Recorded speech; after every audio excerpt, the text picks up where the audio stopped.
কিয়ামতের ময়দানে ওই বিভীষিকাময় সময়ে মুসিবতের কালে মানুষগুলো পাগল হয়ে বিশ্বনবীকে খুঁজতে আরম্ভ করবে।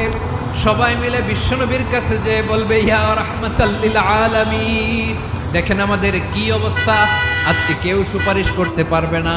সব নবীরা অপারগতা স্বীকার করেছে, তারা বলেছে আপনি ছাড়া কেউ নাকি আল্লাহর সামনে দাঁড়াতে পারবেন না, আপনি একটু সুপারিশ করেন।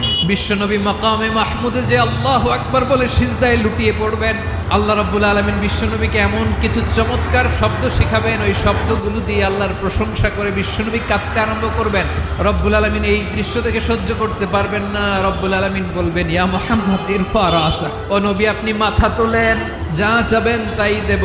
ওয়াশফা তুশাফা, যার জন্য সুপারিশ করবেন তার সুপারিশ কবুল করে নেবেন। প্রতিটি নবী বলবেন নফসি নফসি, আল্লাহ তুমি আমারে বাঁচাও, আমারে বাঁচাও। বিশ্বনবী মাথা তুলবেন, তুলে বলবেন রব্বি হাবলি উম্মতি, আল্লাহ তুমি আমার গুনাহগার